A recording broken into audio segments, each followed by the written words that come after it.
ইতিহাস গড়ল বাংলাদেশ। কাতারকে হারিয়ে প্রথমবারের মতো এশিয়ান গেমস ফুটবলের সেমিফাইনালে লাল সবুজের দল। ঈদযাত্রায় এবার ট্রেনেও শিডিউল বিপর্যয়, চরম ভোগান্তি যাত্রীদের, ফেরিঘাটে গাড়ির দীর্ঘ লাইন। ঢাকার সব বক্স কালভার্ট ভেঙে খাল পুনরুদ্ধারের ঘোষণা প্রধানমন্ত্রীর। রাজধানী বস্তিবাসীদের জন্য হবে বহুতল ভবন। হজের মূল আনুষ্ঠানিকতা শুরু, মিনায় পৌঁছেছেন মুসল্লিরা, কাল যাবেন আরাফাত ময়দানে। এবং হাটে দেশি গরু থাকলেও দামে হিমশিম খাচ্ছেন ক্রেতারা। গো খাদ্যের কারণে দাম বাড়তেই বলছেন বিক্রেতারা।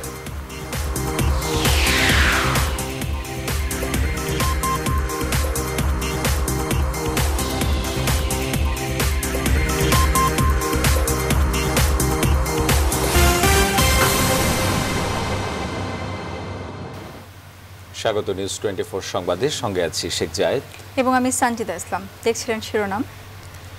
বোয়িং সিরিজের সর্বাধুনিক উড়োজাহাজ বোয়িং 787 ড্রিমলাইনার আকাশ বিনা নামে যুক্ত হয়ে নতুন অধ্যায়ের রচনা করল বাংলাদেশ বিমানে। 1 সেপ্টেম্বর এর আনুষ্ঠানিক উদ্বোধন করবেন প্রধানমন্ত্রী শেখ হাসিনা। প্রথম বাণিজ্যিক গন্তব্য কুয়ালালামপুর। সংবাদে নিয়ে থাকছে প্রতিবেদন।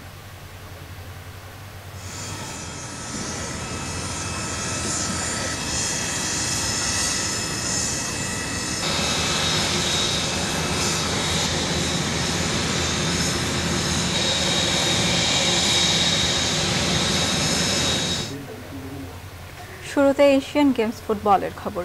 অতিরিক্ত সময়ে জামাল ভুঁইয়ার গোল, আর এই এক গোলেই রচিত হলো ইতিহাস। কাতারকে 1-0 গোলে হারিয়ে প্রথমবারের মতো এশিয়ান গেমসের নকআউট পর্বে এখন লাল সবুজের বাংলাদেশ। এই জয় কেবল দেশের ফুটবলের নতুন মাইল ফলকই সৃষ্টি করেনি, 2022 বিশ্বকাপ আয়োজকদের হারিয়ে জানান দিয়েছে নিজেদের ফুটবল পরাক্রমের। বাংলাদেশ অনূর্ধ্ব ফুটবল দলকে অভিনন্দন জানিয়েছেন প্রধানমন্ত্রী শেখ হাসিনা। আরও জানাচ্ছেন পার্থ বণিক। এশিয়ান গেমস ফুটবলে বাংলাদেশের পথ চলা 1978 সাল থেকে।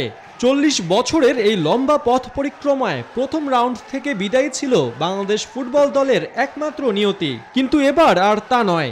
2022 বিশ্বকাপ আয়োজক কাতারকে হারিয়ে একরকম হুঙ্কার তুলেই রাউন্ড অফ 16-এ পা রাখল জামাল ভুঁইয়ারা। এবারের আসরে বি গ্রুপে বাংলাদেশের সঙ্গী ছিল উজবেকিস্তান, থাইল্যান্ড আর কাতার।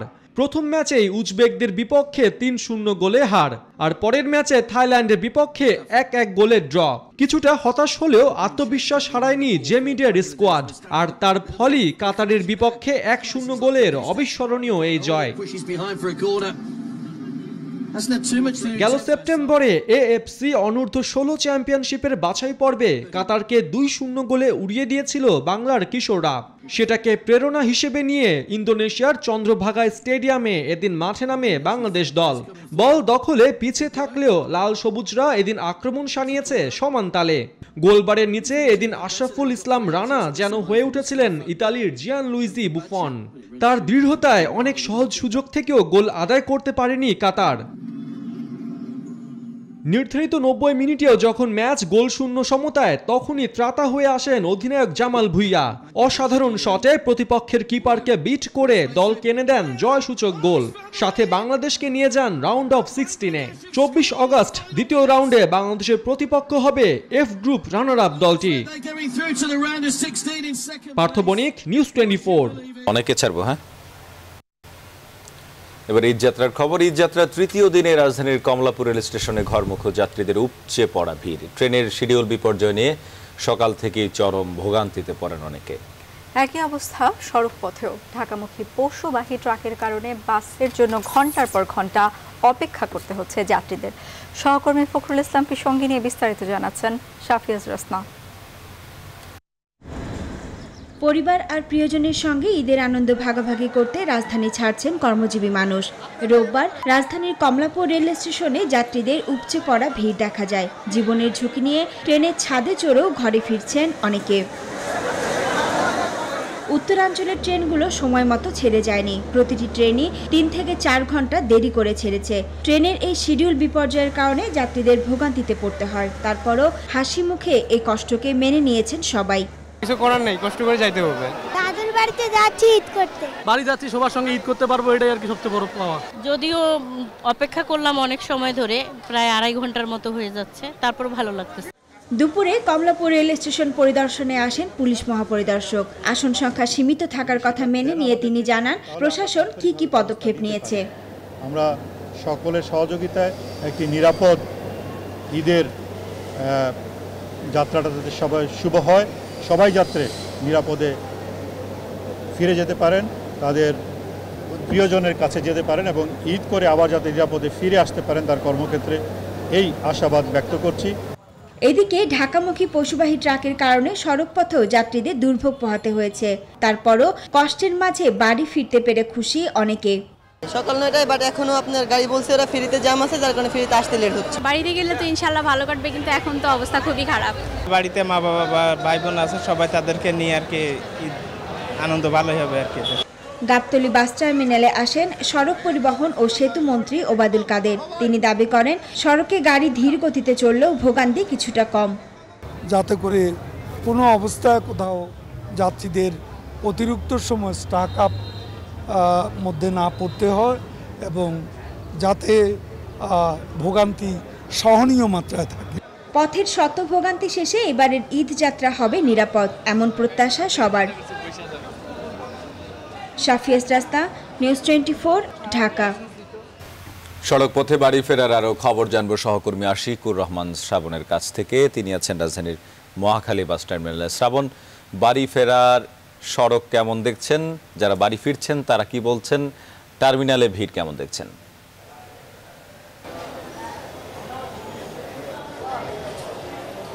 জায়েদ, আপনাকে ধন্যবাদ। আসলে অনেক বিপত্তি আছে, কিন্তু বিপত্তির পরেও তো ঘরে ফিরতে হবে। আসলে এই কথাটি মাথায় রেখেই তারা কিন্তু রাস্তায় নেমেছেন এবং ঘরে ফিরতে চাইছেন, এবং যে কারণে রাত 10টার সময়ও এই মহাখালী বাস টার্মিনাল আমরা দেখতে পাচ্ছি আসলে ঘরে ফেরা মানুষের বা ঘরমুখী হওয়া মানুষের কিন্তু সংখ্যা বাড়ছে, এবং এই সংখ্যা কিন্তু একেবারেই যে নগণ্য তা কিন্তু নয়, কারণ ঈদের সময় যত ঘনিয়ে আসছে ততই কিন্তু আসলে যাত্রীরা ঘরে ফেরার জন্য চেষ্টা করছেন। এবং আপনি জানেন যে আসলে ঈদের একদিন আগে বা দুদিন আগে ভিড় বাড়তে থাকে, কারণ তখন আসলে কর্মজীবী মানুষ যারা আছেন তাদের ছুটি ছাটাগুলো সব একেবারে শুরু হয়, এবং কোরবানির ঈদ হওয়ার কারণে তারা কিন্তু ঈদের আগে বেশি ছুটি চাইছেন না, ঈদের পরে যেন ছুটিটা বাড়ে তারা সেই চেষ্টা করছেন। এবং ঠিক সে কারণেই আজকে যেমন চাপ রয়েছে এবং আগামীকালকে চাপটি কিন্তু আরও অনেক বেশি বাড়বে, কারণ কালকে গার্মেন্টস শ্রমিক যারা রয়েছেন ঢাকা শহরে প্রায় 30 থেকে 35 লক্ষ, তারা কিন্তু ছুটি পাবেন, এবং তখনই আসলে ঘরে ফেরার যে মূল চাপটি সেটি শুরু হবে।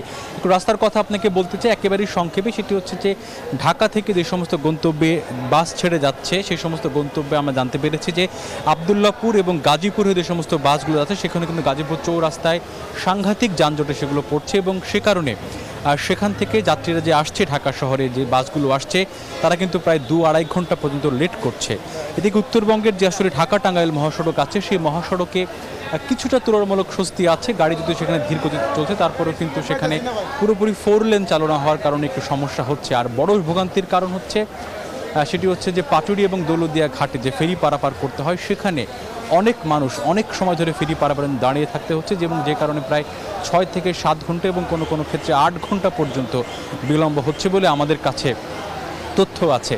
এবং সব কিছু মিলিয়ে মানুষ ভোগান্তিকে মাথায় রেখেই বাড়ি ফিরতে যাচ্ছে, এবং বাড়ি যেন ফেরা নির্বিঘ্ন হয় সে প্রত্যাশা সবাই রাখছে। জায়েদ এবং পদ্মা, আমার কাছে এই ছিল মহাখালী থেকে বাড়ি ফেরা মানুষের সবশেষ খবরাখবর। অনেক ধন্যবাদ আশিকুর রহমান শ্রাবণ আমাদের সঙ্গে যুক্ত হওয়ার জন্য। রাজধানী মহাখালী বাস টার্মিনাল থেকে যুক্ত হয়েছিলেন সহকর্মী আশিকুর রহমান শ্রাবণ, জানাচ্ছিলেন সড়ক পথে বাড়ি ফেরার খবর এবং বিভিন্ন রকম ভোগান্তির তথ্য আমরা তার কাছ থেকে পাচ্ছিলাম। আগামীতে ক্ষমতা এলে রাজধানীর সব বক্স কালভার্ট ভেঙে দিয়ে খাল পুনরুদ্ধারের পাশাপাশি এলিভেটেড সড়ক নির্মাণের কথা জানিয়েছেন প্রধানমন্ত্রী শেখ হাসিনা। সকালে রাজধানীর একটি হোটেলে দাসের কান্দে পয়ঃশোধনাগার প্রকল্পের ভিত্তি স্থাপন করে তিনি এ প্রতিশ্রুতি দেন।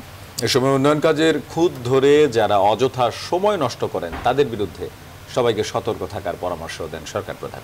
আরও জানাচ্ছেন তানসির মেহেদী। জীবিকার খোঁজে বাড়ছে রাজধানীর জনসংখ্যা, আর আছে ভূগর্ভস্থ পানির সীমাবদ্ধতা। তাই উপরস্থ পানির যোগান দিতে কাজ করছে সরকার। তারই ধারাবাহিকতায় দাসের কান্দিতে নির্মাণ করা হচ্ছে পয়ঃশোধনাগার। নির্মাণ ব্যয় প্রায় ৩,৩18 কোটি টাকা।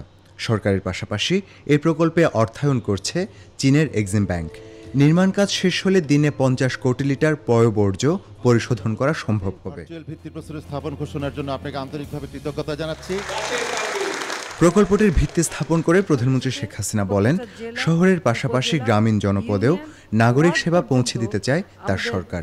সুপেয় পানি সরবরাহ, পয় নিষ্কাশন ব্যবস্থা, বর্জ্য ব্যবস্থাপনা, এই তিনটি একই সাথে আমাদের পদক্ষেপ নিতে হবে। এই কারণে যে আমরা প্রত্যেকটা গ্রামকে একটা শহরে উন্নীত করতে চাই, গ্রামের মানুষও যেন শহরে বসবাসের মতো একটা উপযোগী ব্যবস্থা পায়, যেটা এখন থেকে যদি আমরা পরিকল্পনা নিই, আমি মনে করি ভবিষ্যতে আমাদের কোনো সমস্যাই হবে না।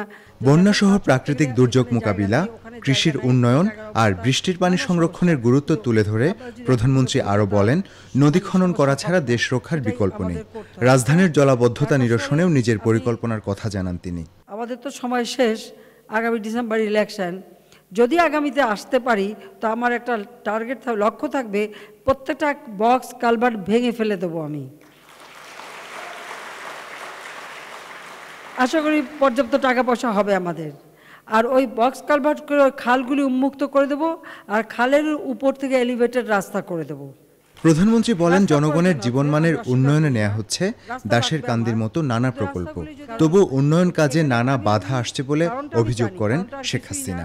কাজটা কে পেলো না পেলো, কেউ যদি না পেলো অমনি দিল একখানা পত্রিকায় লিখে দিয়ে, আর কিছু পত্রিকা তো উন্মুখ হয়ে বসে থাকে, ওটা লিখবেই, তারপরে সেটা নিয়ে আবার নানা জল্পনা কল্পনা, সেটা আবার মাপা থেকে আবার তার উপরে আবার রিপোর্ট দান, অনেক ঝক্কি ঝামেলা এটা নিয়ে করে খামাখা সময়টা নষ্ট। ভবিষ্যতে মাথায় রাখতে হবে যে এই ধরনের সামান্য ব্যাপার নিয়ে যারা ঝামেলাটা তৈরি করে, এদের সম্পর্কে একটু সচেতন থাকার জন্য আমি আহ্বান জানাবো। রাজধানীর সঙ্গে বিভাগীয় শহরগুলোর যোগাযোগের উন্নয়নে দ্রুতগতির ট্রেন সেবা চালুর পরিকল্পনার কথাও জানান প্রধানমন্ত্রী। পুরো এলাকা। তানজির মেহেদি, নিউজ 24, ঢাকা। এবার সনিক প্রাইম গ্রুপ হজ আপডেট।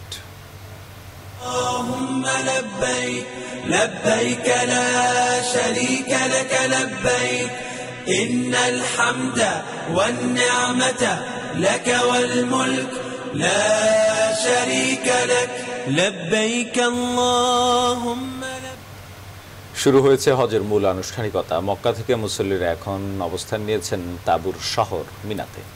মিনায় 5 ওয়াক্ত নামাজ আদায় করে সোমবার সূর্যোদয়ের পর তারা রওনা হবেন আরাফাত ময়দানের উদ্দেশ্যে। সৌদি আরব প্রতিনিধি মোহাম্মদ আল আমিনের পাঠানো তথ্য ছবিতে নাহিদ জিহানের প্রতিবেদন।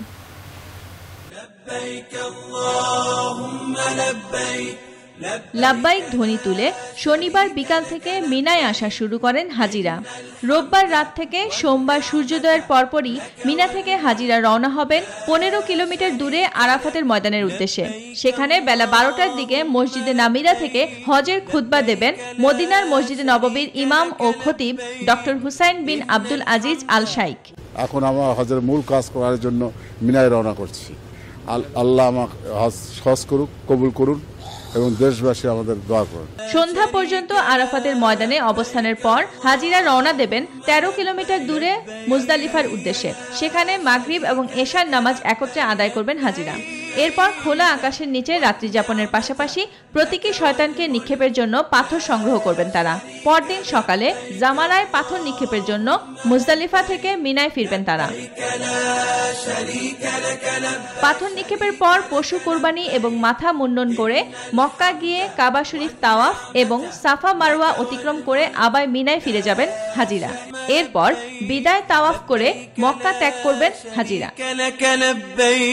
প্রধানমন্ত্রী শেখ হাসিনার সরাসরি তত্ত্বাবধানের কারণে এখনো পর্যন্ত হজে কোনো সমস্যা হয়নি এবং বাকি দিনগুলোতেও কোনো সমস্যা হবে না বলে জানালেন ধর্ম বিষয়ক মন্ত্রী অধ্যক্ষ মতিউর রহমান। আমরা তার নির্দেশেই হজ ব্যবস্থা প্রথম থেকে শুরু করছি, যাতে কোনো প্রকার অসুবিধার সৃষ্টি না হয়। বিগত বছরের তুলনায় এবছর হজ ব্যবস্থাপনা ভালো বলে জানিয়েছেন হজ করতে আসা বাংলাদেশ ক্রিকেট বোর্ডের সভাপতি নাজমুল হাসান পাপন।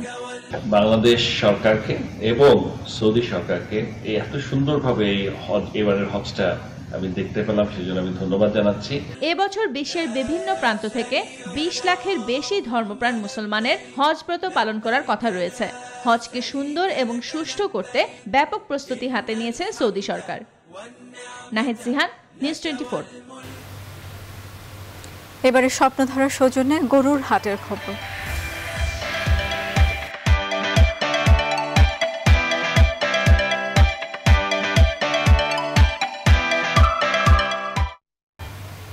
কোরবানি ঈদের আর মাত্র বাকি 2 দিন।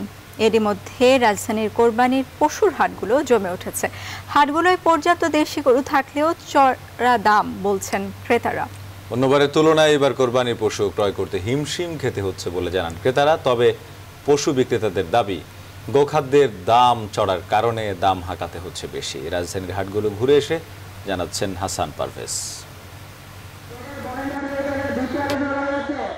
দোরগোড়ায় ঈদুল আজহা, রাজধানীর পশুর হাটগুলো পুরোদমে সরগরম। সময় যত ঘনিয়ে আসছে বাড়ছে পশুর বিক্রি।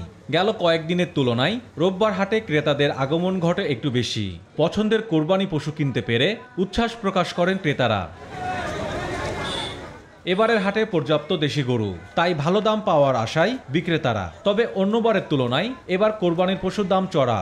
ছোটোখাটো গরু, যে গরু আমরা 70-80 করে নিয়েছি, এটা 1.5 লাখের নিচে তার দিতে দিচ্ছে না, এবং যতই দামাদামি করছে ফিক্সড একদম 1.5 লাখ টাকা। অনেক বেশি দাম, তো এই দাম আমরা সাধারণ ক্রেতারা কিনতে পারবো না। গরু দেখি চেষ্টা করে, যদি কিনতে পারি 5,000-এর মধ্যে কিনতে পারি, কিনবো না কিনলে আর কোরবানি দিতে পারবো না।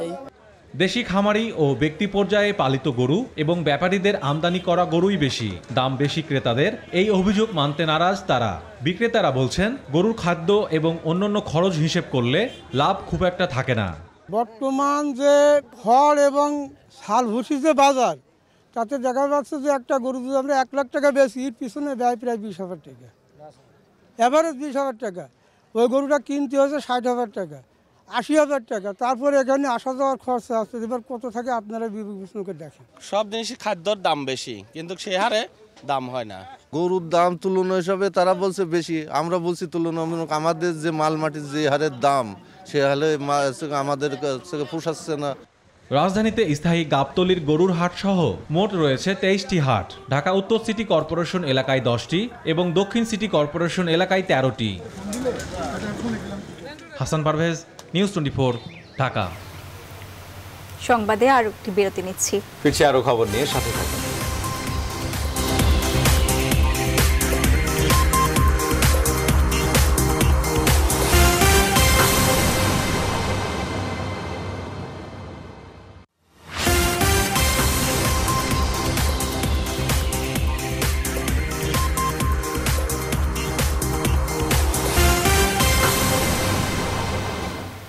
বিরতির পর আবার স্বাগত। দেখছেন নিউজ 24 সংবাদ।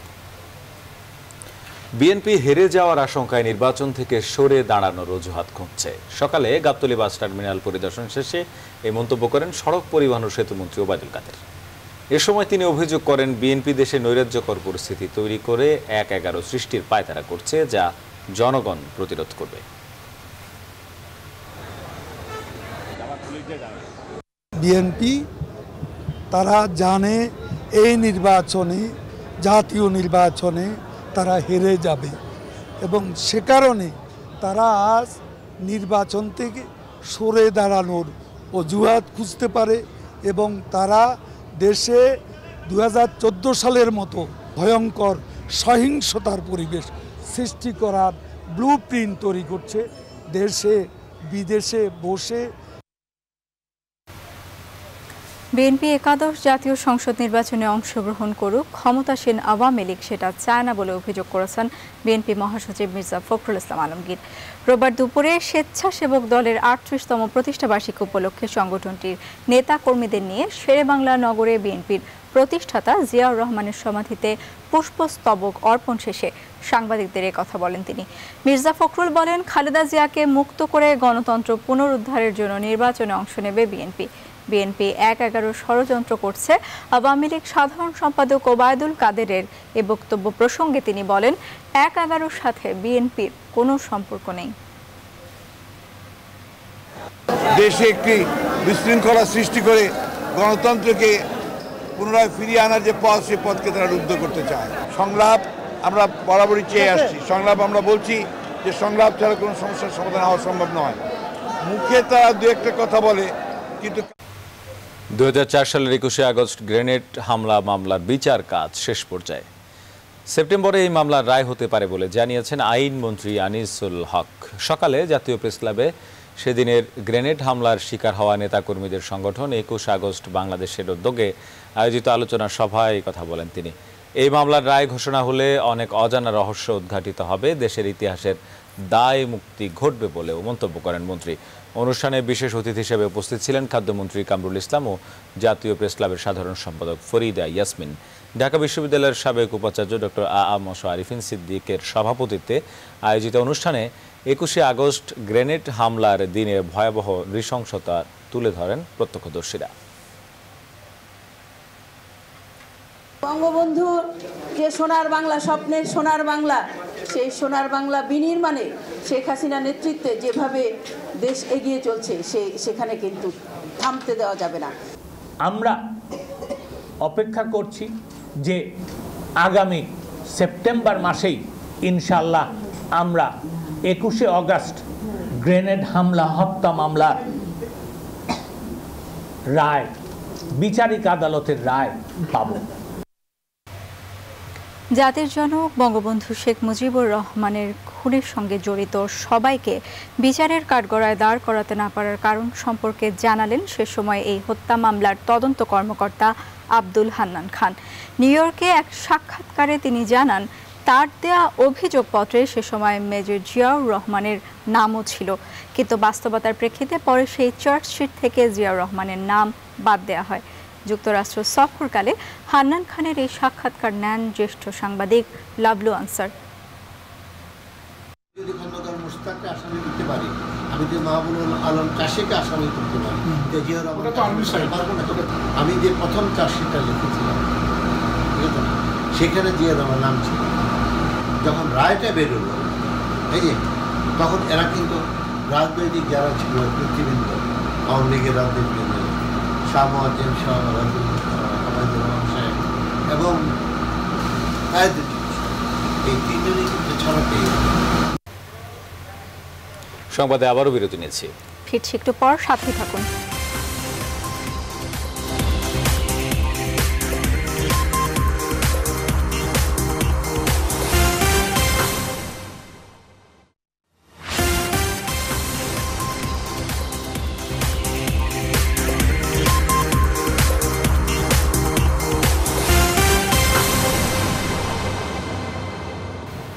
বিরতির পর আবারও স্বাগত। দেখছেন নিউজ 24 সংবাদ। বাস চাপায় 2 শিক্ষার্থী নিহতের ঘটনায় নিরাপদ সড়কের দাবিতে আন্দোলনে নামা কলেজ ও বিশ্ববিদ্যালয় পড়ুয়া আরও 17 শিক্ষার্থীকে জামিন দিয়েছেন আদালত। এর আগে দিনের শুরু থেকে বিকেল পর্যন্ত 25 জন জামিন পেয়েছেন। পুলিশের উপর হামলা ও ভাঙচুরের অভিযোগে রাজধানীর 9টি থানার 12 মামলায় গ্রেপ্তার হওয়া মোট 42 শিক্ষার্থীকে ঢাকা মহানগরের ভিন্ন ভিন্ন হাকিম আদালতের বিচারক এই জামিন দেন। নিরাপদ সড়ক আন্দোলনের মধ্যে গেল 6 আগস্ট কয়েকটি বেসরকারি বিশ্ববিদ্যালয়ের সামনে আন্দোলনকারীদের সঙ্গে পুলিশের সংঘর্ষ হয়। পরে বাড্ডা ও ভাটারা থানার 2 মামলায় বিভিন্ন বিশ্ববিদ্যালয়ের অন্তত 75 জনকে আটক করে পুলিশ। পরে রিমান্ড শেষে গত 9 আগস্ট শিক্ষার্থীদের কারাগারে পাঠান আদালত।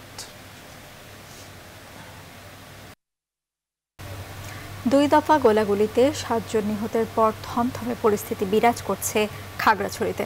স্থানীয়দের মধ্যে আতঙ্ক ছড়িয়ে পড়েছে। ঘটনার তদন্তে 5 সদস্যের তদন্ত কমিটি গঠন করেছে জেলা প্রশাসন। এদিকে চিহ্নিত সন্ত্রাসী ও অবৈধ অস্ত্র উদ্ধার অভিযান শুরু করেছে যৌথ বাহিনী। জহুরুল আলমের তথ্য ছবিতে ডেস্ক রিপোর্ট।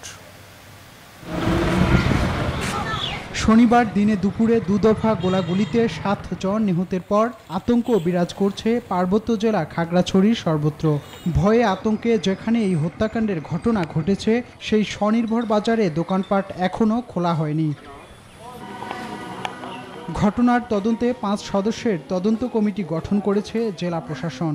আইনশৃঙ্খলা এই যে ঘটনাটি ঘটে গেল, এটি আসলে কেন ঘটলো, কী বিষয়, কেন কী হলো, এর ভিতরে বিস্তারিত একটি তদন্ত করার জন্য আমরা অতিরিক্ত জেলা ম্যাজিস্ট্রেটকে আহ্বায়ক করে 5 সদস্যের একটি তদন্ত কমিটি গঠন করেছি। আমরা ইতিমধ্যে বিভিন্ন জায়গা থেকে তথ্য উপাত্ত সংগ্রহ করছি। আমরা পরিবারের সদস্যদের সাথে কথা বলবো এবং সরেজমিনের বিষয়ে খোঁজখবর নিয়েছি। আমরা আবার সরেজমিন যাব। আমরা আশা করি 7 কার্যদিবসের মধ্যে একটি পূর্ণাঙ্গ প্রতিবেদন দিতে পারবো বলে বিশ্বাস করছি। আইন শৃঙ্খলা পরিস্থিতি স্বাভাবিক রাখতে রোববার সকাল থেকে পাহাড়ে অবৈধ অস্ত্র ও চিহ্নিত সন্ত্রাসীদের গ্রেপ্তারে অভিযান শুরু করেছে যৌথ বাহিনী। আমাদের ঊর্ধ্বতন কর্তৃপক্ষের নির্দেশে যৌথ বাহিনীর অভিযান শুরু হয়েছে আজকে থেকে। সন্ত্রাসীদেরকে গ্রেপ্তার এবং অবৈধ অস্ত্র উদ্ধার অভিযান চলমান থাকবে, মাদক বিরোধী অভিযান চলমান থাকবে। এখন মোটামুটি মানুষের স্বাভাবিক জীবনযাত্রা আবার চলছে। হত্যাকাণ্ডের প্রতিবাদে সোমবার খাগড়াছড়িতে অর্ধদিবস সড়ক অবরোধের ডাক দিয়েছে পাহাড়ি সংগঠন ইউপিডিএফ। অবশেষে বাংলাদেশ বিমানে যুক্ত হলো বোয়িং সিরিজের সর্বাধুনিক উড়োজাহাজ বোয়িং 787 ড্রিমলাইনার।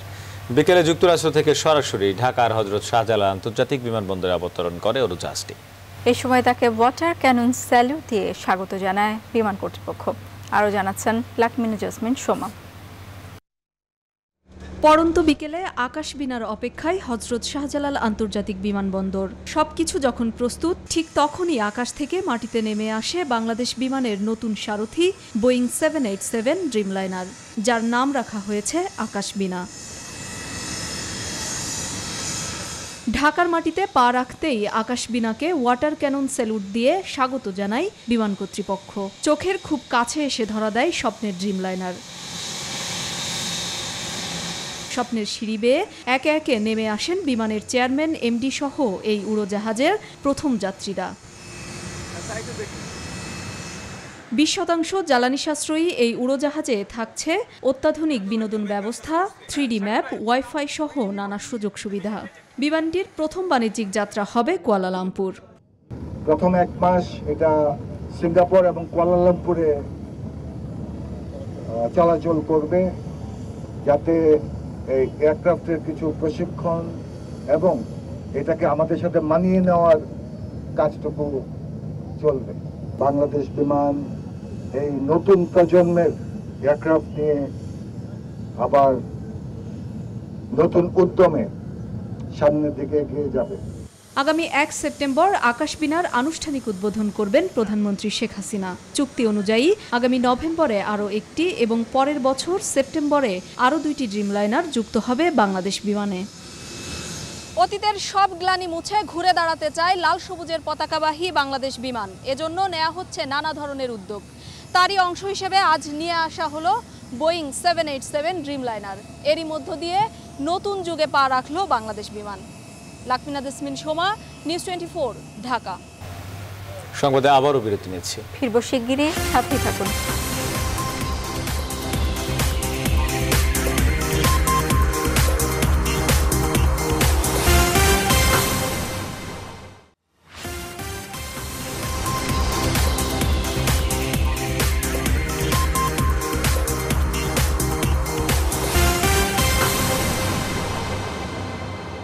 বিরতির পর আবারও স্বাগত। দেখছেন নিউজ 24 সংবাদ। বাংলাদেশের শিক্ষা, সংস্কৃতি, সাহিত্য, ক্রীড়া, কৃষি, সাংবাদিকতা, ব্যবসা বাণিজ্য এবং নারী উদ্যোক্তাদের মধ্য থেকে 144 ব্যক্তির সংক্ষিপ্ত জীবন বৃত্তান্ত প্রকাশ করেছে হুজ হু বাংলাদেশ। রোববার রাজধানীর কারওয়ান বাজারে এমটিবি ভবনে হুজ হু বাংলাদেশ নামক প্রকাশনার মোড়ক উন্মোচন অনুষ্ঠানের আয়োজন করা হয়। অনুষ্ঠানে প্রধান অতিথির বক্তব্যে অর্থমন্ত্রী প্রতি বছর হুজ হু বাংলাদেশ নামক এই প্রকাশনা বের করার অনুরোধ জানান। দেশের বরেণ্য ব্যক্তিদের নিয়ে এমন প্রকাশনার প্রশংসা করেন তিনি। 1849 সাল থেকে সারা বিশ্বের অনুসরণীয় গুণীজনদের সংক্ষিপ্ত জীবনী প্রকাশ ও পদক প্রদান করে আসছে হুজ হু।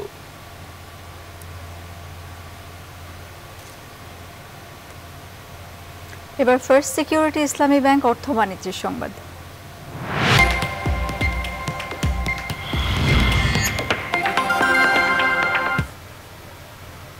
আগামী 3 দিনের মধ্যে বড় পুকুরিয়া তাপ বিদ্যুৎ কেন্দ্রের একটি ইউনিট চালু হবে বলে জানিয়েছেন বিদ্যুৎ প্রতিমন্ত্রী নসরুল হামিদ বিপু। সোমবার সচিবালয়ে সাংবাদিকদের সঙ্গে আলাপকালে এই তথ্য জানান তিনি। এ সময় তিনি বলেন, এবার ঈদে সারা দেশে বিদ্যুৎ সরবরাহ নিরবিচ্ছিন্ন থাকবে, তবে রংপুর সহ উত্তরের জেলাগুলোতে লোডশেডিং ও ভোল্টেজ ওঠানামার অবস্থা আরও 15 দিন পর স্বাভাবিক হবে। কিন্তু আমরা 75 থেকে 100 মিলিয়ন দৈনিক গ্যাস আমরা আমাদের এফএসআর এর মাধ্যমে দিতে পারবো। আমরা আশা করছি চিটাগাংয়ে যে গ্যাসটা আমরা দিচ্ছি সেই পরিমাণ গ্যাস ঘুরিয়ে আমরা ঢাকার দিকে এখন আমরা প্রেশারটা বিল্ড আপ করব। আমাদের যে মূল্যটা এটা নির্ধারণ করবে তো বার্ক, এখন তাদের উপর নির্ভর করছে কি প্রাইসটা করে। তা এইবার ঈদে ঢাকার আশেপাশের এলাকায় সমস্যা হবে না, তবে আমরা রংপুরও আমরা ঈদের আগের দিন থেকে আমরা একটা পাওয়ার প্ল্যান্ট আমরা শুরু করব বিদ্যুৎ দেওয়া। আগামী আরও 15-20 দিন সময় লাগবে রংপুরে একটা ভালো অবস্থা। শেষ করব এখনকার নিউজ 24 সংবাদ। যাওয়ার আগে শিরোনামগুলো আরেকবার।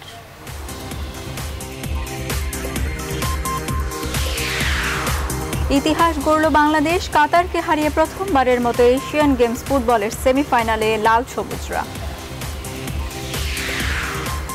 ঈদ যাত্রায় এবার ট্রেনেও শিডিউল বিপর্যয়, চরম ভোগান্তি যাত্রীদের, ফেরিঘাটে গাড়ির দীর্ঘ লাইন। ঢাকার সব বক্স কালভার্ট ভেঙে খাল পুনরুদ্ধারের ঘোষণা প্রধানমন্ত্রীর, রাজধানীর বস্তিবাসীদের জন্য হবে বহুতল ভবন। হজের মূল আনুষ্ঠানিকতা শুরু, মিনায় পৌঁছেছেন মুসল্লিরা, কাল যাবেন আরাফা ময়দান। এবং হাটে দেশি গরু থাকলেও দামে হিমশিম খাচ্ছেন ক্রেতারা, গোখাদ্যের কারণে দাম বাড়তি বলছেন বিক্রেতারা।